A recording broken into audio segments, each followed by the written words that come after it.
É isso. Que está comandando o programa CEPS. São os dois lados do espectro político. Mas ambos odeiam o Trump. Ambos odeiam populistas, seja no EUA com Trump, Bolsonaro no Brasil e, novamente, todo o conjunto de países da UE que acabamos de mencionar. E eles desceram ao Brasil apenas 2 semanas depois que Bolsonaro foi eleito em 2018. O Atlantic Council e o NED realizaram todas essas reuniões sobre como Bolsonaro só ganhou basicamente por causa das redes sociais e chats criptografados de ponta a ponta como WhatsApp e Telegram, e que precisamos basicamente parar a presidência de Bolsonaro em seu caminho e impedi-lo de ser reeleito ao criar uma infraestrutura de censura no Brasil que seja poderosa e institucionalmente tão ampla e profunda quanto nosso outro trabalho diplomático. Então, o NDI. Que eu devo notar, Hunter Biden estava no conselho consultivo do presidente do NDI, a ala da CIA do DNC. Então, se alguém está um pouco curioso sobre por que a CIA interveio na investigação do Departamento de Justiça, pessoal se lembra, o IRS queria questionar Kevin Morris, o advogado de Hunter Biden, que pagou seus impostos por 5 anos, e, então, a CIA interveio e disse a eles: não investiguem quem está financiando Hunter Biden. Eu acho curioso que a ala da CIA do DNC, Hunter Biden, estivesse no conselho consultivo do presidente.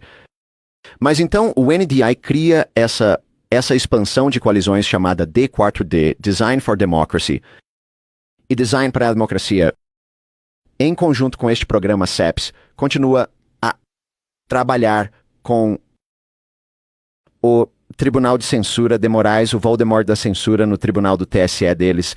Aí está basicamente o órgão de gestão eleitoral e censura do Supremo Tribunal deles. Esse é o cara que foi à guerra com Elon Musk. Eles ajudam. Aquele tribunal de censura criou uma força-tarefa de desinformação, e seus próprios ativos institucionais foram colocados no Comitê Consultivo do Tribunal de Censura Brasileiro para direcionar as políticas de censura. A mesma instituição.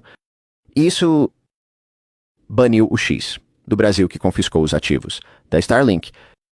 Eles trabalharam com as universidades, FGV, DAP e outras universidades brasileiras muito significativas. Eles criaram centros de desinformação lá e publicaram lideranças acadêmicas no Brasil sobre a necessidade de aprovar leis contra a desinformação.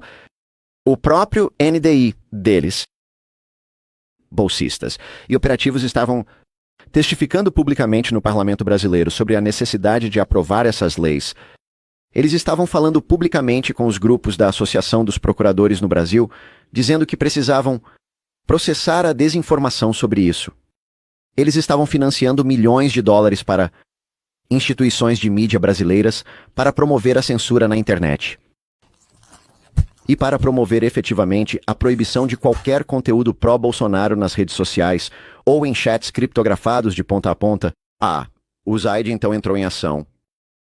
Milhões de dólares em financiamento para a Internews, que é outra empresa do EUA, braço de projeção de mídia financiado pelo governo, para promover programas de alfabetização midiática, programas de integridade da informação e programas de combate à desinformação no Brasil.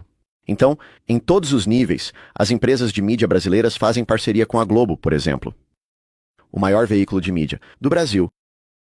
As instituições de mídia, as universidades e líderes de pensamento, os políticos, os juízes, eram um espectro completo. Era a mesma coisa que fazemos quando tentamos mudar o regime de um país. A propósito, isso está no Estatuto da USAID. Essa é uma das razões pelas quais eles conseguem escapar com isso. No Estatuto da USAID, é permitido que a USAID desenvolva capacidades para realizar a chamada reforma judicial, o que significa influenciar as leis e a estrutura dos juízes, e para conseguir que nosso dinheiro de ajuda externa faça com que leis sejam aprovadas ou que mudanças estruturais feitas ao sistema judiciário de lá, e foi isso que a CEPS fez. Departamento de Estado, organização de censura ligada à CIA, eles desenvolveram uma estratégia que chamaram de EMBS. corpos de gestão de eleições, que basicamente se concentra no sistema judiciário de diferentes países que são responsáveis por julgar as eleições, para fazê-los desenvolver uma capacidade de censura, para censurar a capacidade das pessoas de questionar suas eleições. E eles tiveram todas essas reuniões com as partes interessadas. Alguns deles são realmente engraçados. Alguns deles disseram que, bem, alguns de nossos parceiros do IMB não queriam, na verdade, não achavam que poderiam fazer isso.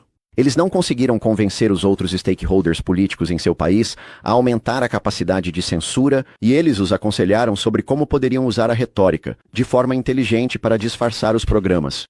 Não chame isso de programa de contra-desinformação se você acha que isso vai causar muito alvoroço. Em vez disso, chame simplesmente de comunicações estratégicas.